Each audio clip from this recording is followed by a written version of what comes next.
तो गाइस हम लोगों ने यहाँ की माइनॉरिटीज़ के बारे में तो बात कर ही ली है। अब भैया हम लोग बात कर लेते हैं। सॉरी, हम लोगों ने यहाँ पे अभी एरिस्टोक्रेसी के बारे में बात कर ली थी। तो यहाँ पे माइनॉरिटीज़ में थी हमारी एरिस्टोक्रेसी। अब भैया हम लोग के मन में सवाल ये आता होगा, जब माइनॉरिटीज में हमारी एरिस्टोक्रेसी थी तो भैया अब मेजोरिटी में कौन थी? तो भैया ऑब्वियसली बात है, जैसे कि आज के समय पर अगर इंडिया में पैटर्न आपको देखने को मिलते हैं कि अगर इंडिया की अगर वेल्थ देखी जाए तो फिर उसमें सबसे ज़्यादा कंट्रीब्यूशन किसका रहेगा? मतलब सबसे ज़्यादा वेल्थ की होल्डिंग किसके पास दिखेगी? आपको केवल 1% जो लोग होते हैं कंट्री के, उनके पास ही हम लोग बात करें होल्ड होती है वेल्थ की, और बाकी 99% लोग तो यही घूमते रहते हैं। तो वैसे ही वहाँ पे थे, तो मेजोरिटी में कौन थे? Majority of population was made up of peasantry, यानी कि जो किसान वगैरह थे उनके हाथ में थी। To the west the bulk of land farmed by the tenants. तो हम लोग बात करें वेस्ट की, उधर पे हम लोग बात करें बल्क ऑफ लैंड टीनेंट्स के द्वारा, और छोटे जो ओनर्स थे उनके द्वारा उनकी जाती थी। While the eastern and central Europe patterns of land holdings वास होगा यहाँ पे, was characterized by the west estates which were cultivated by Serbs। तो इसको हम लोग समझते हैं, तो आई थिंक पहले इसका नोट बना लीजिए आप लोग, फिर मैं इसको क्या कर लूँगा, डायग्राम की मदद से समझ आ रहा है, ठीक है आपको? जल्दी से आप लोग नोट कर लीजिए इसे, और मैं आपको मैप के थ्रू समझा रहा अब मैं।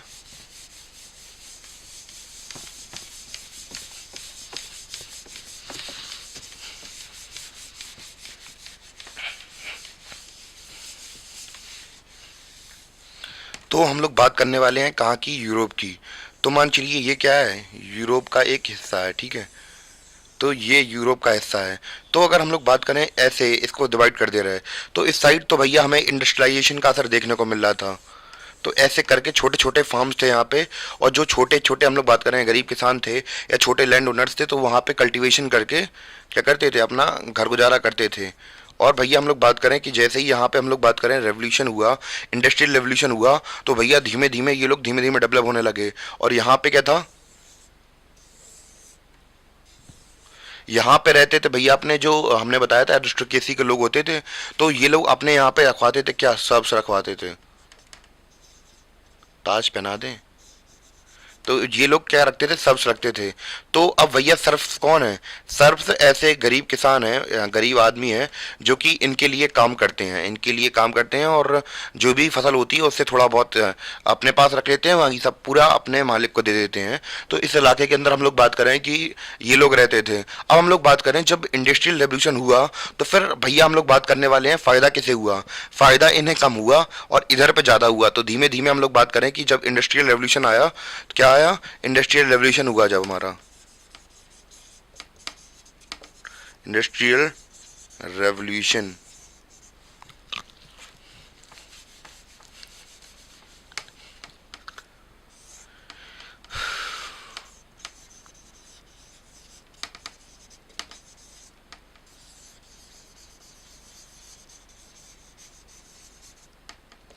तो हमारे यहाँ पे जब इंडस्ट्रियल रेवोल्यूशन हुआ, तो जो हमारे इस साइड के जो किसान थे, तो वो धीमे धीमे डेवलप करने लगे। अब भैया इनके पास थोड़ी बहुत रकम अकम आने लगी। तो भैया इसी के साथ अभी तक हम लोगों ने बात की थी किसकी? एरिस्टोक्रेसी के बारे में, वो जो कि इस साइड पे थे, ठीक है? और इस साइड पे थे हमारे पीजेंट्री, छोटे छोटे किसान वगैरह थे, ठीक है?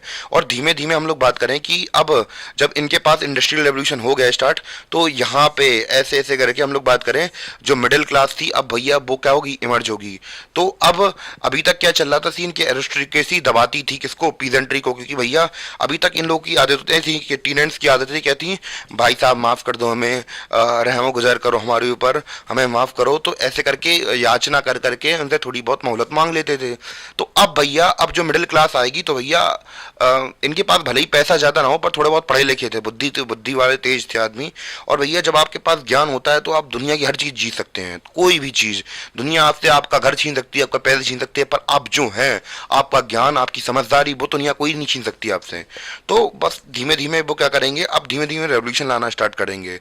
अभी तक हम लोग क्या देख रहे थे कि यहाँ पे एरिस्टोक्रेसी थी और पीजेंट्री थी, यानी कि माइनॉरिटीज थी और मेजोरिटी थी। अब भैया अब नई क्लास का उदय होगा, वो क्लास होगी कौन सी? New middle class. हम लोग बात करें मिडिल क्लास का, क्या होगा? अब एमरजेंस होगा, ठीक है? किसका एमरजेंस होगा? इसको पहले मैं इरेज कर दूं।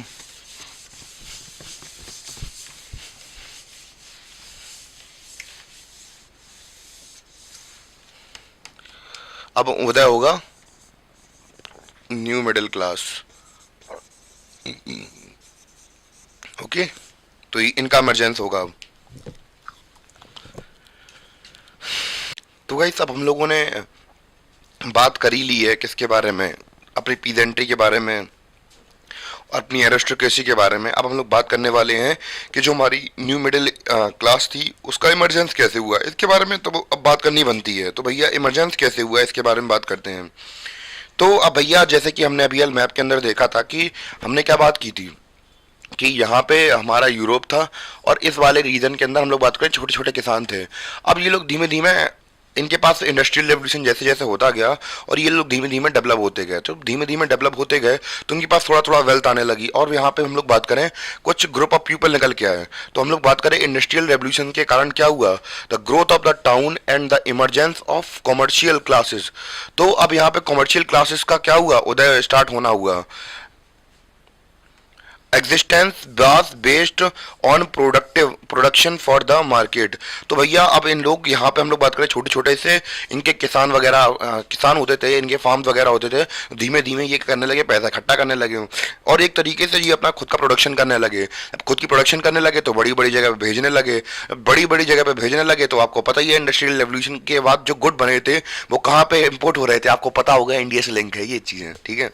तो हम लोग बात करें दुनिया के अलग अलग कोनों में भेजे जा रहे थे। तो इससे भैया इनके पास थोड़ा थोड़ा पैसा आने लगा। जब पैसा आने लगा तो यहाँ पे हम लोग बात करें कि क्या हुआ, इमरजेंस हुआ। इसका आउटकम क्या देखने को मिला, आउटकम में देखने को मिला इमरजेंस ऑफ वर्किंग क्लास। तो यहाँ पे कुछ वर्किंग क्लास का क्या हुआ, उदय होना स्टार्ट हुआ। यहाँ पे जो पॉपुलेशन थी वो पॉपुलेशन क्या हुई, मतलब यहाँ की जो पॉपुलेशन थी वो धीमे धीमे मिडिल क्लास में बनने लगी, मेड ऑफ इंडस्ट्रियलिस्ट। अब भैया जब उद्योग खोलोगे तो फिर उद्योगपति तो बनोगे ही बनोगे। इंडस्ट्रियलिस्ट मतलब होता है उद्योगपति, तो उद्योगपति बनने लगे यहाँ पे, बिजनेसमैन राइज होने लगे। भैया आप व्यापार स्टार्ट कर ही दिया है तो बिजनेसमैन तो बन ही जाएंगे फिर हम लोग, प्रोफेशनल्स। तो अब ऐसे जब धीमे धीमे पावरफुल लोगों का उदय होना स्टार्ट हुआ। पहले ये सब कुछ नहीं होता था, पहले तो केवल दो लोग होते थे। कौन कौन होता था, पहले केवल राजा साहब होते थे और गरीब किसान होता था। मालिक मालिक रोटी दे दो, नहीं देंगे तुम्हें, तो ऐसा सीन चलता था। तो अब क्या हो रहा कि ये चौड़ में आएंगे, हमारे पास भी पैसा है, नेता हो तुम, राजा हो तो क्या, ऐसे कैसे राजा हो तुम। तो अब ये चैलेंज करेंगे, क्या करेंगे अब, क्योंकि इनके पास पैसा है और ये उनके ऊपर इतना डिपेंडेंट नहीं है। It was among the educated liberal middle class that ideas of national unity following the abolition of aristocratic privileges gain popularity. तो यह अब इनकी डिमांड क्या आने लगी कि इन्होंने कहा कि जगह जो हम लोग बात करें, मैं इसको वर्ड को बोलना थोड़ा कम पाता हूँ, एरिस्टोक्रेटिक जो प्रिविलेजेस हैं, यानी कि भैया जो राजा महाराजा पुराने समय से हम लोग देखते आए थे। तो भैया अब ये लोग, हम लोग देखते थे कि ये लोग बहुत ज़्यादा पावरफुल थे। तो अब ये लोग बचपन से इनको अधिकार मिल जाते हैं कि कुछ भी करना हो, कुछ भी कर सकते हैं सोसाइटी के अंदर। तो अब इन लोगों ने कहा अब नहीं होने देंगे हम ये, हम लोग कैसे देखें भैया, हमारे पास तो ये छूट नहीं है, तुम्हारे पास ये छूट कैसे है। तो भैया अब इन लोगों ने एक चीज़ पॉपुलर कराना बहुत ज़्यादा स्टार्ट करा दिया कि जो इनके जो प्रिविलेजेस हैं, इनकी जो फ़ायदे हैं, इन्हें पैदा होने के बाद मिलते हैं, इनको ख़त्म कर दिया जाए। तो ये जो आइडिया था इनके प्रिविलेज को खत्म करने का, और क्या, नेशनल यूनिटी, यानी कि देश के अंदर एकजुटता बनाने की इनकी जो विचार थे अब वो धीमे धीमे पॉपुलर होने लगे। तो ऐसे करके इमरजेंस हुआ किसका, न्यू मिडिल क्लास का। तो भैया हमने अभी देखा, क्या देखा कि सबसे पहले इस वाले एरिया के अंदर हमने देखा था यूरोप बटा हुआ था दो पार्ट में। इधर हम लोग बात करें सब्स के द्वारा उनसे खेती करवाई जाती थी और जो लैंड थी वो बड़े बड़े अमीर किसानों के पास में थी, जो लैंड ओनर्स थे उनके पास थी। यहाँ छोटे छोटे किसानों के पास में थी। और यहाँ पे जब इंडस्ट्रियल रेवोल्यूशन हुआ तो यहाँ के लोगों को फायदा होने लगा और धीमे धीमे यहाँ पे कुछ industrialist, working class, businessman, professionals का उदय होना स्टार्ट हुआ। प्रोफेशनल्स के अंदर लॉयर, डॉक्टर, ये सारे आते हैं, ठीक है। तो इनके पास थोड़ा थोड़ा पैसा आया तो ये लोग समझ गए कि भैया अब हम लोग पावरफुल हो गए हैं, तो भैया अब उंगली करनी चाहिए एरिस्टोक्रेटिक क्लास को और इनसे कहिए कि भैया जो आपको प्रिविलेजेस मिलते हैं वो सही नहीं है, वो सही नहीं है, हम तो आपको ऐसे नहीं देने देंगे। तो अब धीमे धीमे करके उनके जो प्रिविलेजेस धीमे धीमे खत्म किए गए। तो अब ये आइडियाज पॉपुलर होने लगे और नेशनल यूनिटी की बातें चलने लगी वहाँ पे। तो ऐसे करके जो न्यू मिडिल क्लास थी उसका इमरजेंस होने लगा। तो गाइस हम लोगों के सामने अब एक सवाल खड़ा होता है कि भैया ये लिबरल लिबरल नेशनलिज्म क्या होता है। तो भैया पीछे भी हमने लिबरल शब्द देखा था, तो उसका मतलब क्या था, और नेशनलिज्म तो फिर हम खैर पढ़ ही रहे हैं इतनी देर से, और दोनों को मिला दें तो लिबरल नेशनलिज्म बन जाता है। तो जैसे यहाँ पे लिखा हुआ भी है कि ideas of national unity in early 19th century Europe were closely allied to the ideology of liberalism. तो भैया हमें ये भी बताया जा रहा है कि जो भैया हम लोग बात करें कि जो स्टार्टिंग का 19th सेंचुरी की अगर हम लोग बात करें कि यूरोप में नेशनलिज्म हम लोग बात करें नेशनल जो नेशनल यूनिटी के आइडियाज थे वो हम लोग बात करें कि 19th सेंचुरी के दौरान वो जुड़े हुए थे किससे, लिबरलिज्म। मतलब क्या होता है, आईएसएम कहीं दिख जाए तो मतलब उसका मतलब आइडियोलॉजी होती है। तो लिबरलिज्म के आइडिया थे तो वो क्या थे कि भैया लोगों के लिए लिबरलिज्म क्या था। तो भैया जो लिबर मतलब होता है, तो भैया वो लिबरलिज्म शब्द है जो बना है किससे, लिबर शब्द से बना है। इसका मतलब होता है फ्री, किसमें, लैटिन भाषा में। तो भैया जो नई मिडिल क्लास थी, लिबरलिज्म उनके लिए क्या थी, वो लोग ये मानते थे कि वो लोग freedom for the individual and equality of all before the law. यानी कि वो मानते थे कि सभी लोग बराबर हैं और जो कानून है वो सबके लिए एक जैसा होता है। जैसे कि हम लोग बात करें कि आप लोगों ने सुना होगा लिबरल, तो लिबरल का मतलब जैसे कि आप लोगों ने कही, इंटरनेट वगैरह पे मैंने भी कई बार देखा है, तो कुछ लोग ऐसा नहीं करते हैं कि जो सबके लिए खुला हो, मतलब सबके लिए एक जैसे हों, सब लोग बराबर हों उनके लिए, तो लिबरल होते हैं। तो कुछ लोग कंजर्वेटिव होते हैं। कंजर्वेटिव का मतलब होता है जैसे अपने सेट या फिर अपने धर्म को लेकर पकड़े रहना।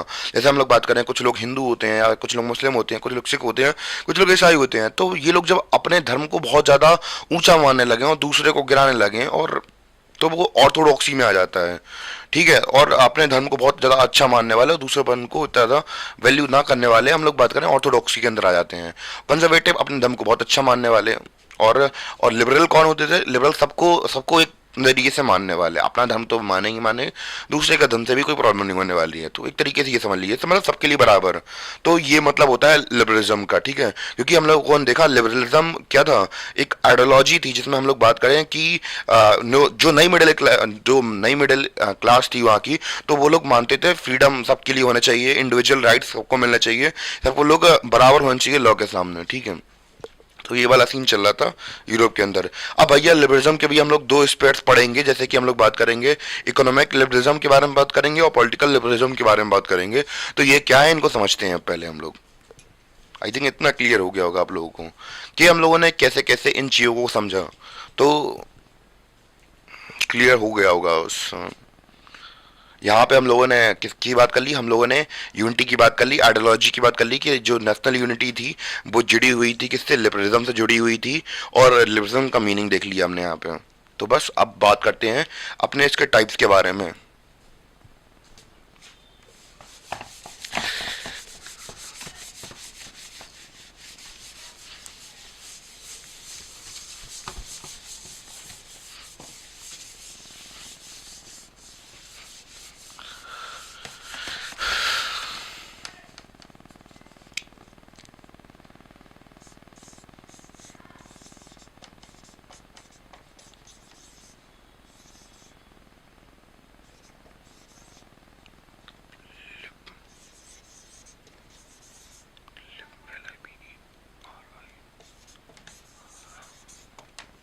हम लोग बात करने वाले हैं पॉलिटिकल लिबरलिज्म के बारे में।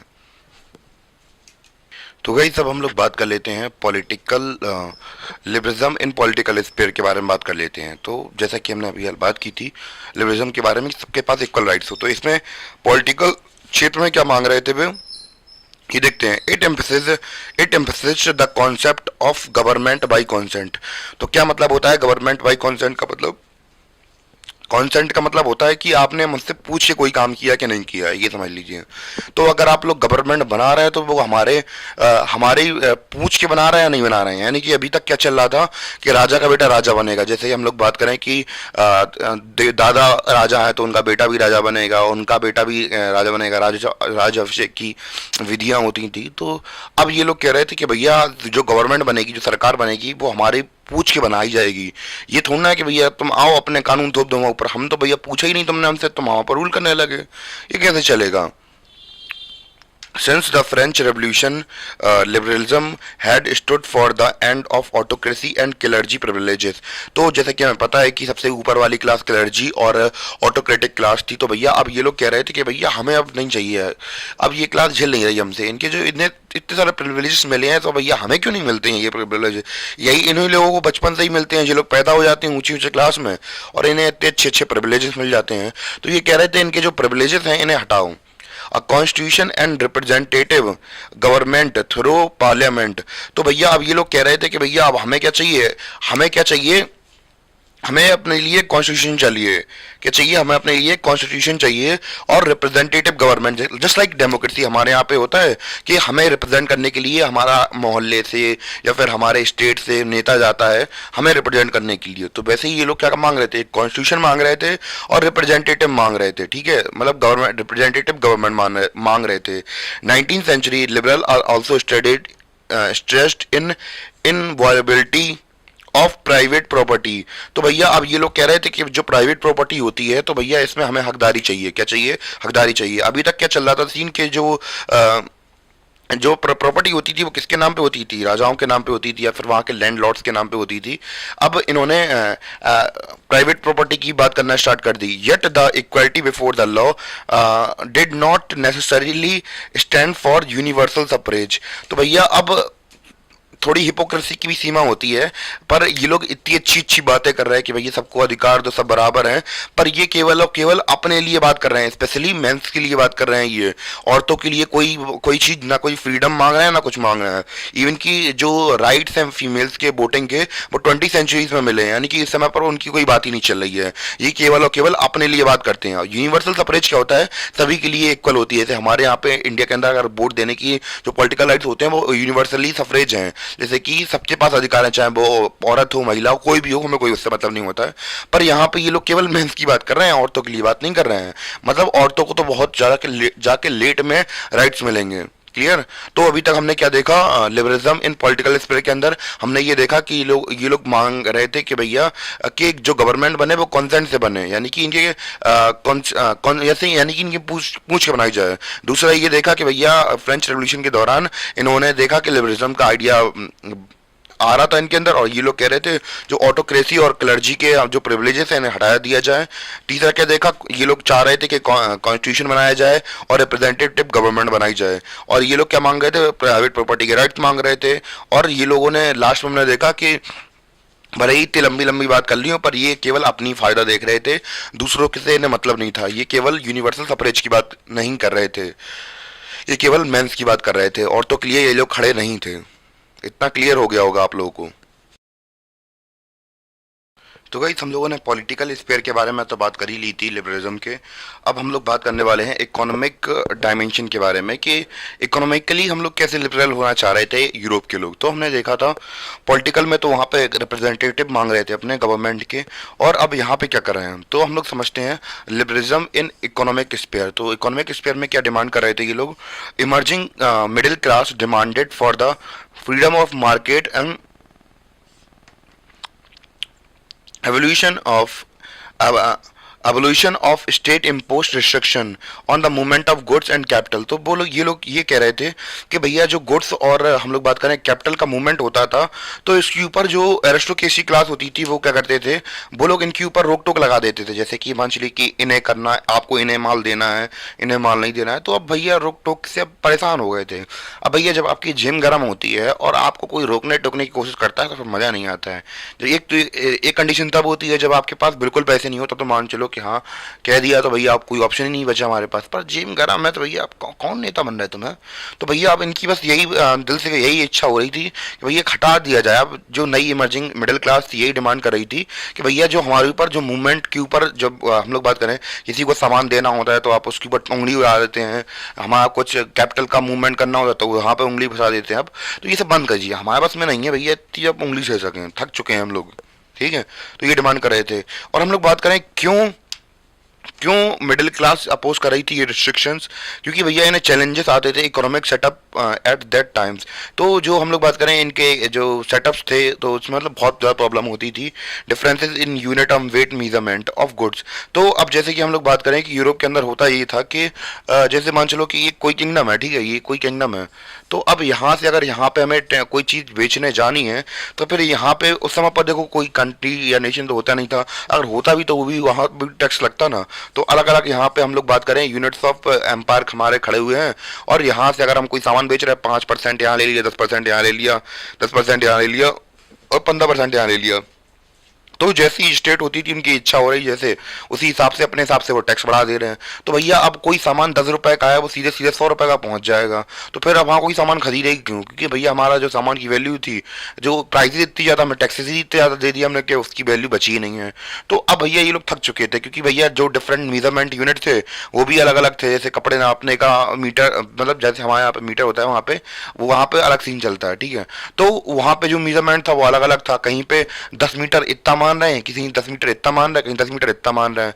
अब जहाँ पे इतना मान रहे हैं तो भैया उधर जाके अपना मतलब जहाँ पे इतना मान रहे हैं तो भैया प्रॉब्लम हो जा रही, क्योंकि अगर इतना सामान लेके जा रहा है वो कह रहा है 10 मीटर इतना ही होता है हमारे यहाँ, तो और लो जितना सामान ला उससे आधा तो तुमने पहले ही रख लिया, कह रहा 10 मीटर इतना होता है, हम कैसे मानेंगे? तो फिर ये सारी प्रॉब्लम्स देखने को मिल रही थी। तो हमने क्या देखा पॉलिटिकल स्पेयर के अंदर, हमने देखा कि रिप्रेजेंटेटिव मांग रहे थे अपने लिबरलिज्म के अंदर कि हमें मतलब कि हमारे कॉन्स्टिट्यूशन दे दो और पार्लियामेंट के थ्रू हमें गवर्नमेंट दे दो और हमारी कॉन्सेंट से गवर्नमेंट बनाओ। और इकोनॉमिक स्पेयर के अंदर हमने लिबरलिज्म के अंदर ये देखा कि ये लोग चाह रहे थे कि जो रिस्ट्रिक्शंस लगे हुए हैं वो हटा दिए जाएं, कि भैया मूवमेंट्स और जो गुड्स और कैपिटल को लेकर कि ये जो एरिस्टोक्रेसी क्लास थी इनके ऊपर रिस्ट्रिक्शन लगा देती थी कि आपको यहाँ नहीं बेचना सामान, वहाँ नहीं बेचना, सब ये हटा दो।